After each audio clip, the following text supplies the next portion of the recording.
إن الحمد لله نحمده ونستعينه ونستغفره ونعوذ بالله من شرور أنفسنا وسيئات أعمالنا من يهده الله فلا مضل له ومن يضلل فلا هادي له أشهد أن لا إله إلا الله وحده لا شريك له وأشهد أن محمدا عبده ورسوله أما بعد. Pemirsa Fatwa TV dimanapun Anda berada, alhamdulillah kembali pada kesempatan ini kita dapat bersua ke tengah ruang siar Anda. Semoga pertemuan kita pada kesempatan ini menambahkan taufik, hidayah, mengobarkan semangat untuk beramal dalam diri kita. Pemirsa yang senantiasa dirahmati Allah Subhanahu wa taala. Allah Subhanahu wa taala berfirman, "Ya ayyuhalladzina amanu kutiba 'alaikumusiyam kama kutiba 'alal ladzina min qablikum la'allakum tattaqun." Wahai orang yang beriman, telah diwajibkan atas kalian untuk berpuasa sebagaimana telah diwajibkan atas orang-orang sebelum kalian. Niscaya dengan berpuasa kalian akan menjadi orang yang bertakwa. Dalam ayat ini Allah Subhanahu wa taala menunjukkan perintah untuk berpuasa kepada orang-orang yang beriman. Dengan demikian dapat difahami dengan jelas bahwa yang berkewajiban untuk menjalankan puasa dan yang akan diterima untuk menjalankan ibadah puasa itu adalah orang-orang yang beriman. Dan ini merupakan salah satu syarat sahnya puasa.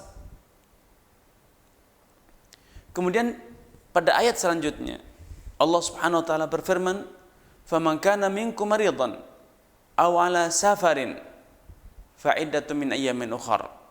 Siapapun dari kalian yang pada bulan Ramadan sakit atau dalam kondisi sedang safar, maka wajib mengganti di hari-hari yang lain. Dalam ayat ini ada isyarat pula bahwa puasa itu adalah satu ibadah yang tentu tidak semua orang bisa melakukannya. Orang dewasa pun kadang berada dalam kondisi dia tidak mampu karena sakit, karena sedang dalam perjalanan. Sehingga orang yang semula sudah mampu, memiliki kecakapan secara fisik, kesiapan secara mental untuk berpuasa, ternyata Allah berikan keringanan. Tentu orang yang secara fisik, secara mental belum siap untuk menunaikan puasa lebih layak untuk mendapatkan keringanan tersebut. Karena itu para ulama menjelaskan bahwa di antara syarat wajibnya puasa adalah seorang itu dalam kondisi telah balik, telah berumur balik. Karena semua tuntunan syariat, baik itu perintah atau larangan, hanya dibebankan kepada orang-orang yang sudah balik. Kenapa sudah balik? Kenapa kalau belum balik?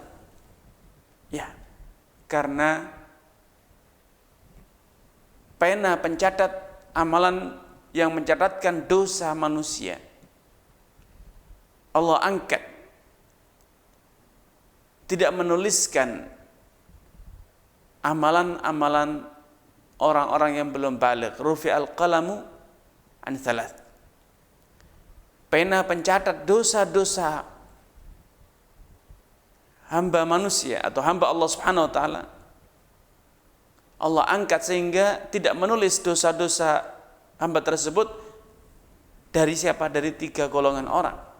Ada 3 golongan yang dosanya itu tidak dicatat. Yang pertama adalah anis sabi hatta yaqil.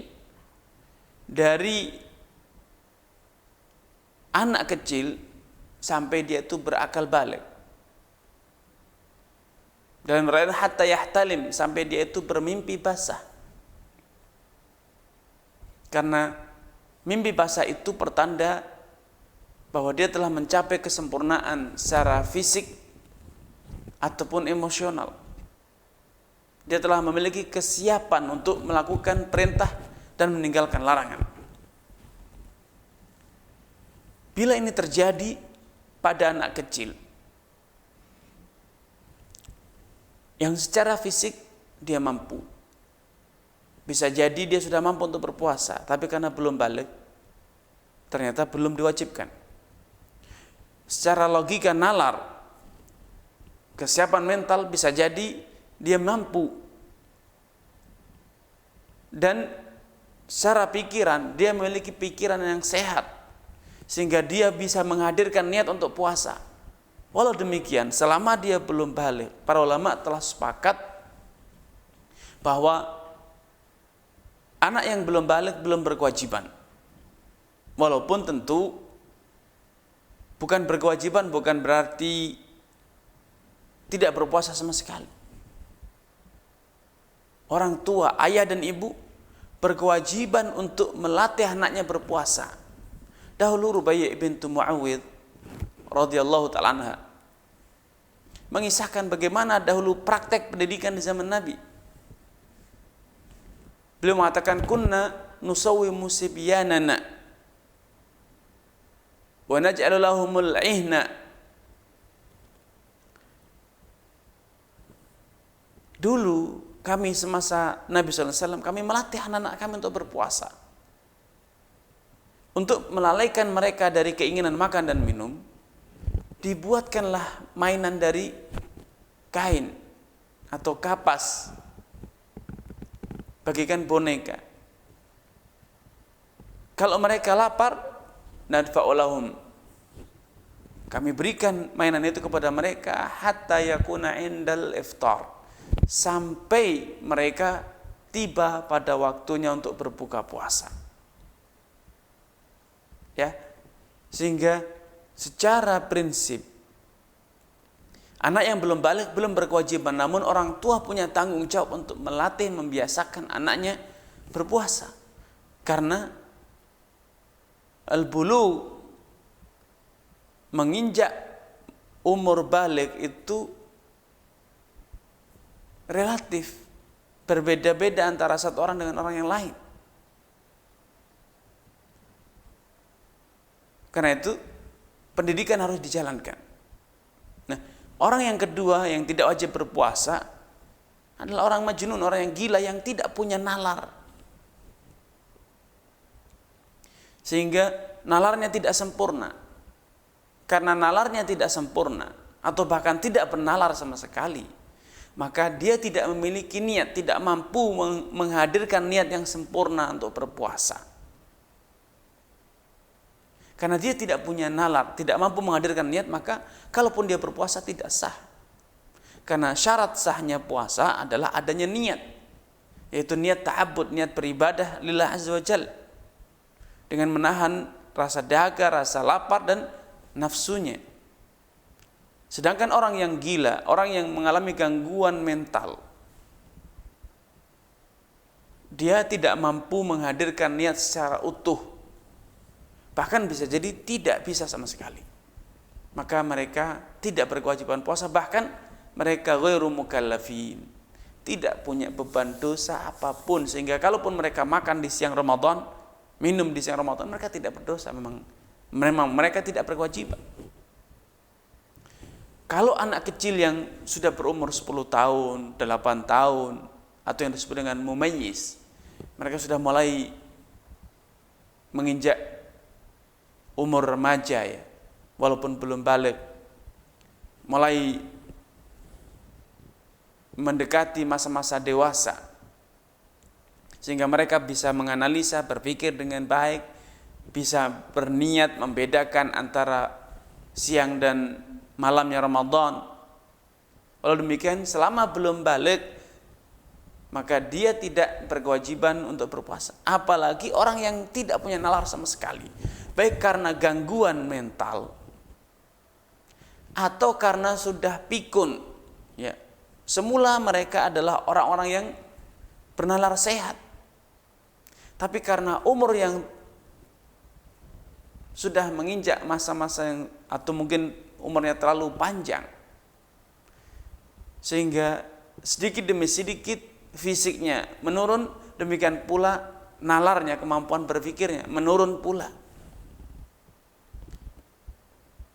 Betapa banyak orang tua tatkala menginjak umur yang panjang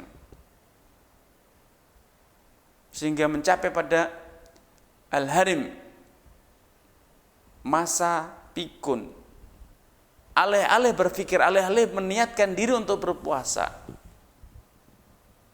menyadari siang dan malam saja, seringkali orang pikun tidak lagi mampu membedakan. Alih-alih meniatkan untuk menahan diri dari lapar dan dahaga, dia bisa jadi baru saja makan, dia mengatakan belum makan.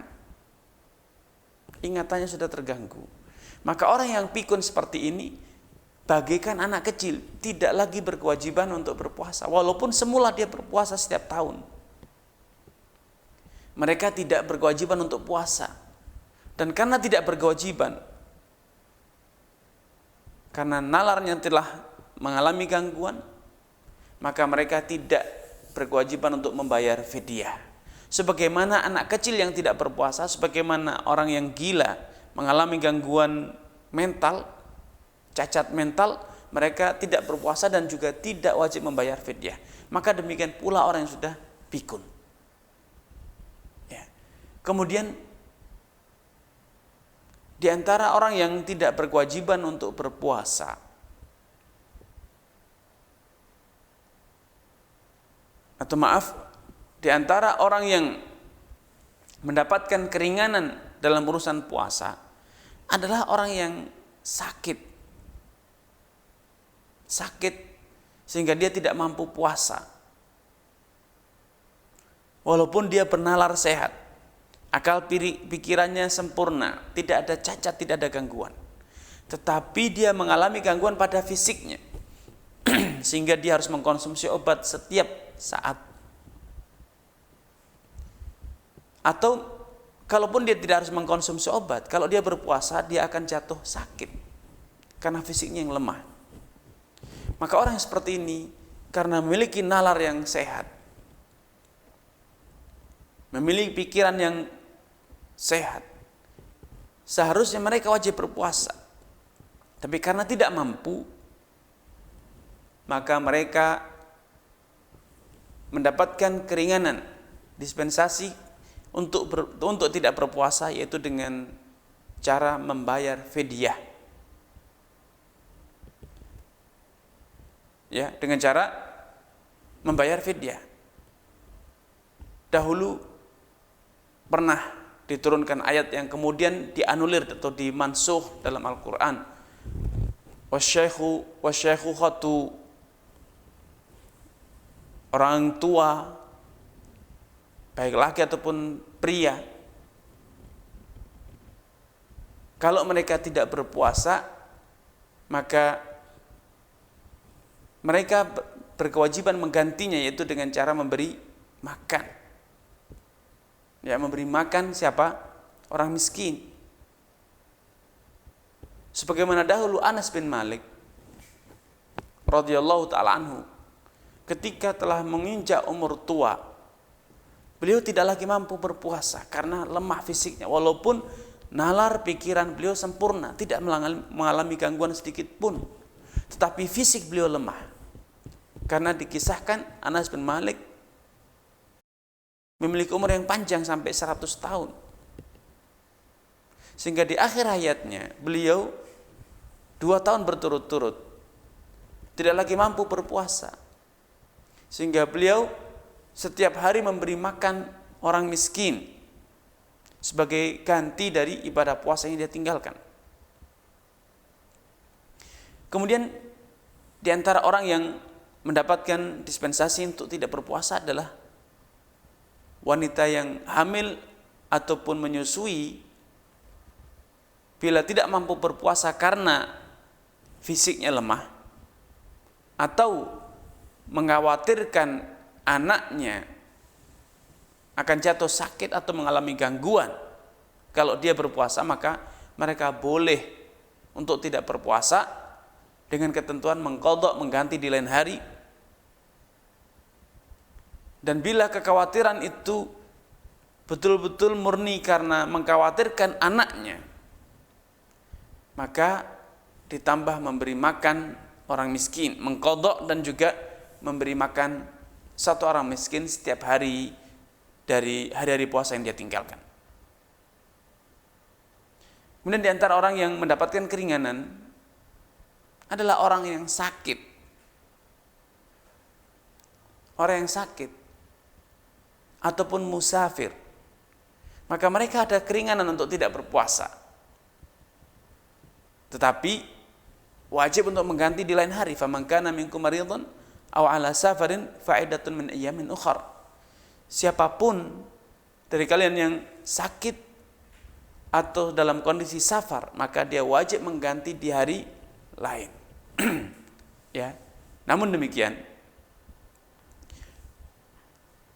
kalau Anda sakit atau Anda safar, namun ternyata Anda masih mampu berpuasa tanpa mengalami gangguan apapun,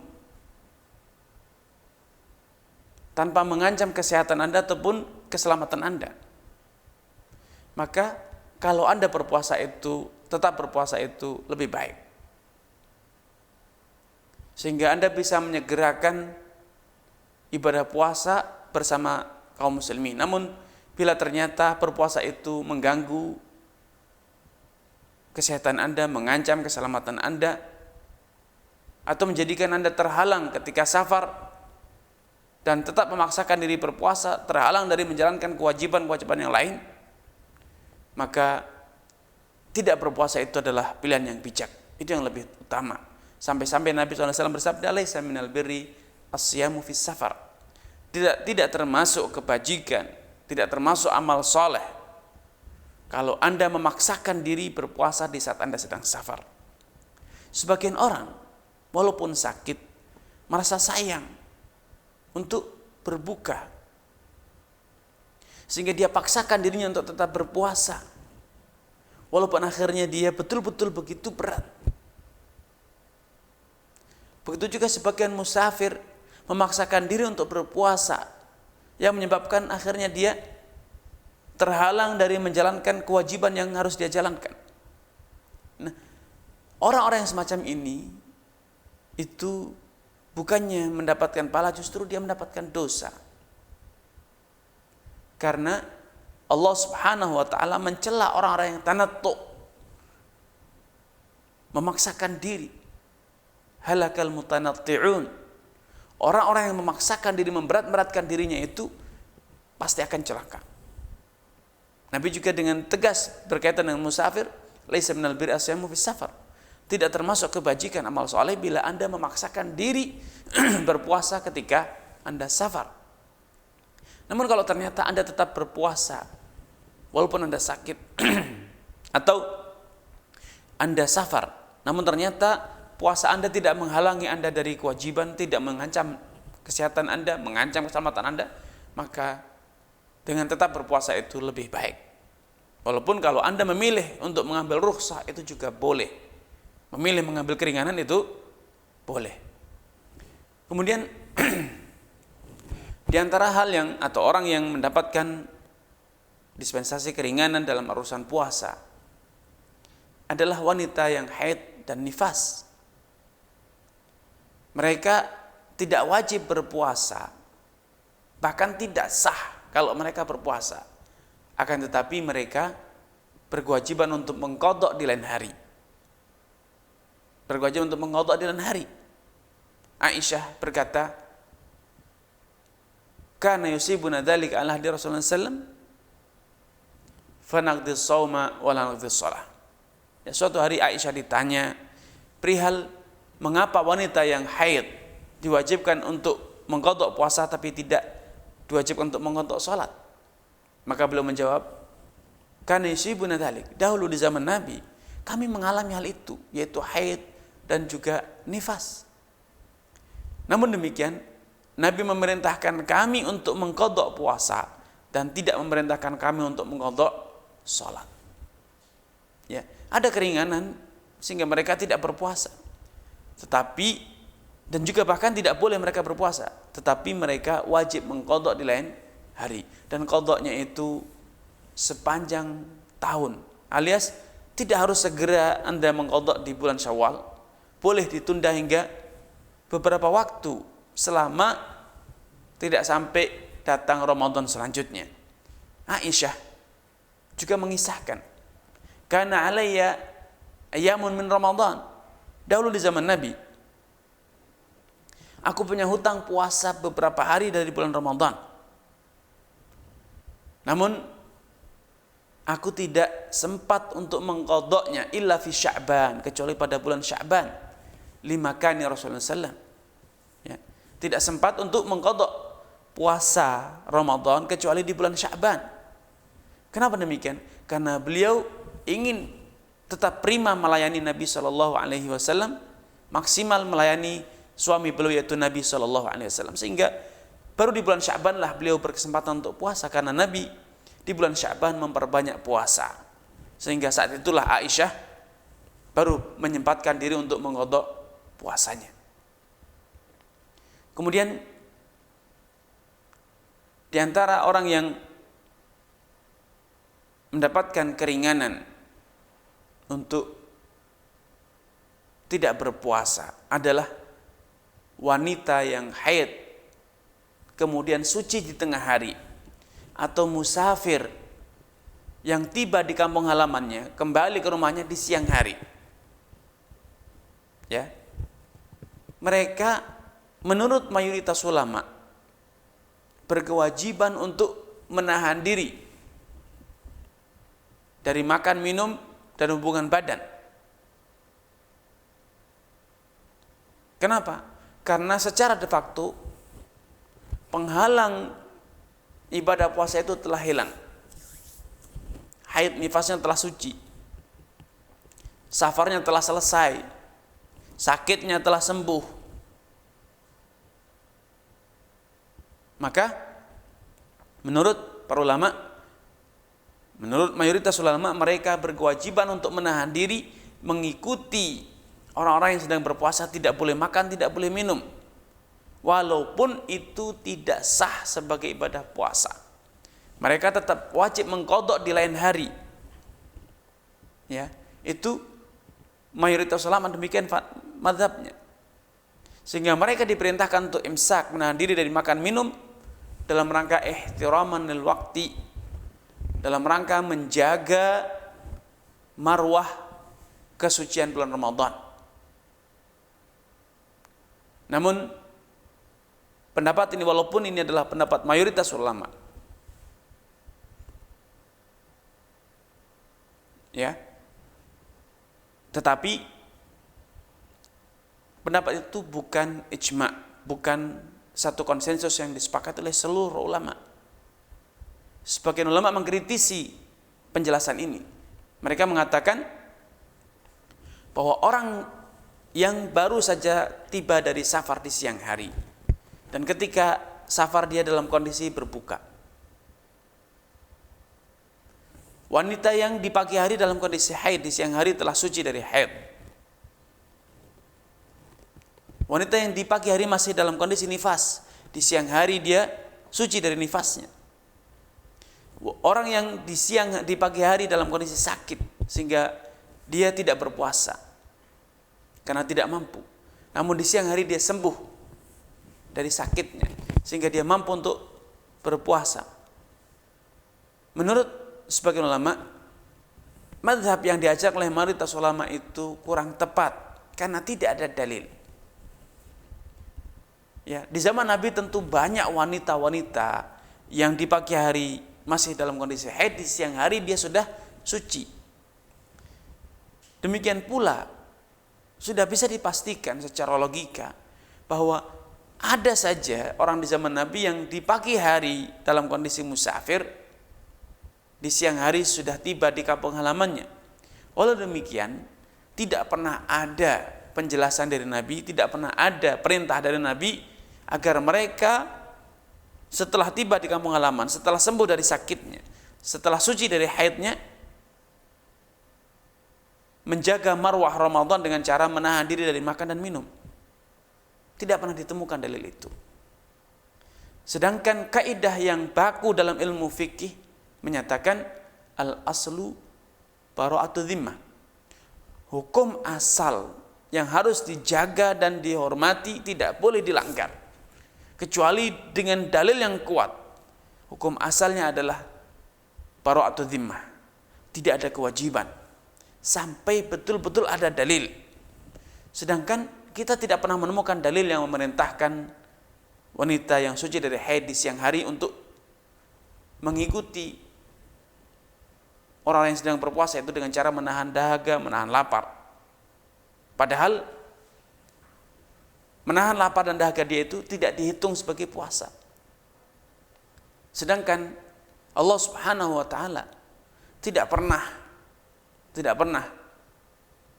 memerintahkan hambanya dengan hal yang sia-sia. Kalau mereka diperintahkan menahan diri dari makan dan minum, namun ternyata tidak dihitung, tidak dianggap sebagai puasa, maka ini adalah sia-sia. Ini sia-sia. Ya. Sebagaimana diamnya Nabi SAW semasa beliau hidup, padahal secara logika pasti ada di zaman Nabi orang yang suci dari haidnya di tengah hari, di siang hari, datang dari safarnya di siang hari, tidak pernah ada penjelasan bahwa mereka harus menahan diri dari makan dan minum. Padahal dalam kaidah usul fikih ditegaskan ta'khirul bayan an waqtil hajah la yajuz. Menunda penjelasan padahal ada kebutuhan, ada tuntutan untuk menjelaskan, itu tidak mungkin dilakukan oleh Nabi. Sehingga ketika tidak ada penjelasan, maka kita kembali pada hukum asal bahwa sebagaimana mereka di pagi hari makan dan minum, ada keringanan untuk makan dan minum, maka di siang hari pun demikian. Ya ada keringanan, tetap ada keringanan walaupun sudah sembuh, karena puasanya tidak sah kalau dia tetap ingin berpuasa.